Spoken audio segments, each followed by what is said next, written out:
बहुत धन्यवाद।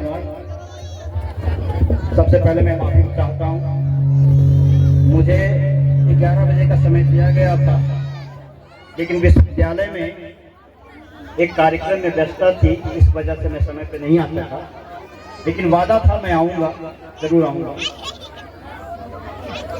तो मैं अपनी बात शुरू करने से पहले मंच पर उपस्थित सुरेश पासवान जी, रामानंद दास जी, राजेंद्र सिंह जी, अनिल सिंह जी, कमला देवी जी, उपेंद्र सर, कमलेश यादव जी, धर्मेंद्र जी, योगेंद्र सिंह जी, कुटू यादव जी, और शायद मैं नाम सुन रहा हूँ बार बार, रोशी जी भी हैं, मैं नहीं पता लोगों को, मैं क्षमा चाहता हूँ। और मंच के अलावा सम्मानित मंच के सब जो नीचे हैं सम्मानित लोग, मैं उन सबको सादर नमन करता हूँ। और उपस्थित सभी बड़े बुजुर्ग को मैं जय भीम कहता हूँ। और हमारे प्यारे बच्चे जिनके आंखों में बाबा साहब का सपना हमें दिख रहा है, और उस सपना को पूरा करने के लिए आयोजक टीम जो निःशुल्क शिक्षा का काम कर रही है, वो निसंदेह तारीफे काबिल है।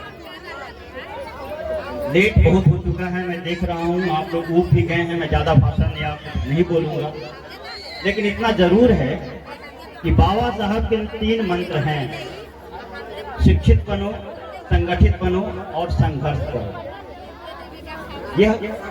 यह मूल मंत्र हम ठीक उसी तरह से याद है हमें, जैसे शिकारी आएगा, जाल बिछाएगा, दाना डालेगा, लोभ से फंसना नहीं, और फंस के भी वही गाता है। सवाल यह है कि क्या हम शिक्षित हुए हैं, और अगर हम शिक्षित हो गए तो क्या हम संगठित हो पाए हैं, और संगठित हो गए तो क्या हम संघर्ष कर पा रहे हैं? शायद नहीं। हम शिक्षित तो हो गए हैं बहुत हद तक, लेकिन क्या हम सच में संगठित हो पाए हैं? हम जाति व्यवस्था में इतने बट गए हैं कि संगठित हम चाह कर भी नहीं हो पा रहे। देखिए, मैं यहाँ ब्राह्मणवाद के खिलाफ नहीं हूँ, मैं किसी ब्राह्मण का खिलाफ नहीं कर रहा हूँ। ब्राह्मण लोग भी ऐसे हैं जो हमारे सामाजिक न्याय की धारा में हमारे साथ लड़ाई कर रहे हैं। यहाँ ब्राह्मणवाद का विरोध करने का मतलब ब्राह्मणवाद नहीं है, ब्राह्मण नहीं है, ब्राह्मणवाद है। हम देखते हैं कि हमारे संस्कार में कुछ चीजें इतना घर कर गई है कि हम उससे अलग नहीं हो पा रहे हैं। हम दलित आदमी हैं, वंचित आदमी हैं, लेकिन स्वर्ण कहते हैं कि हम क्षुद्र हैं, हम दलित हैं, लेकिन हम क्या करते हैं? हम स्वर्ण मानसिकता के साथ समाज में जीते हैं और अपने से नीचे एक जाति खोज लेते हैं जिसके साथ वैसा ही व्यवहार करते हैं जैसे ऊपर वाले जातियां हमारे साथ व्यवहार करती हैं। यदि आप ऊपर वाले जातियों का नकल करके अपने से नीचे एक जात खोज लीजिएगा और उसके साथ उसी तरह से व्यवहार करिएगा जैसे आपके साथ स्वर्ण करते हैं, तो क्या हम संगठित हो पाएंगे? संगठित नहीं हो पाएंगे। तो ये बात हमें समझने की जरूरत है। हम एक क्यों नहीं हो रहे हैं? तो सबसे पहले है कि हम जो 85% की जो बात करते हैं, जिस बहुजन समाज की हम बात करते हैं, हमें बहुजन समाज को अपनी जाति भेदभाव को मिटाकर हमें एक होना पड़ेगा, तभी हम शायद संघर्ष कर पाएंगे। हमारी लड़ाई जारी है, संघर्ष करना होगा।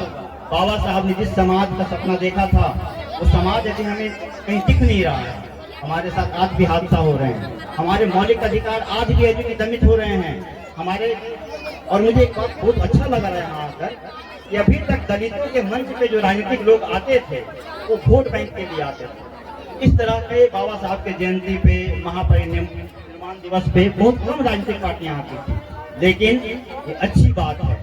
अब राजनीतिक पार्टियों की हिस्सेदारी चाहिए। अम्बेडकर साहब को फोटो हर कोई पार्टी लगा रहा है, चाहे वो बीजेपी हो, आरजेडी हो, जनता दल हो, आप पार्टी, जो भी तमाम पार्टियां हैं।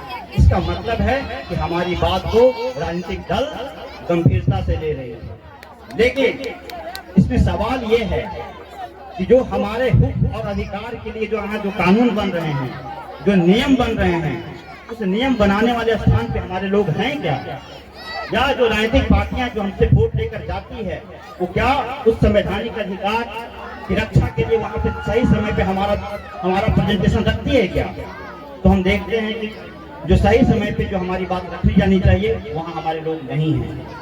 सड़क पे लड़ना हम जानते हैं, सड़क पे हम पूरे भारत बंद करवा दिए, चाहे वो SC ST एट्रोसिटी बिल की बात हो, चाहे रोड आंदोलन की बात हो। भारत बंद कराकर हम सड़क जाम करने में बहुत आगे हैं, लेकिन जहाँ पे हमारे लिए पॉलिसी बनती है वहाँ हमारे लोग नहीं हैं। मैं तमाम लोगों से गुजारिश करता हूँ कि जहाँ भी आप रहें, जहाँ भी आपको मौका मिले और जहाँ अपने हक और हुकूक की बात हो वहाँ बुलंदी से आवाज खड़ा करिए। मैं विशेष नहीं बोलूँगा, बहुत सारे वक्ता हैं। शुक्रिया, बहुत बहुत धन्यवाद। जय भीम।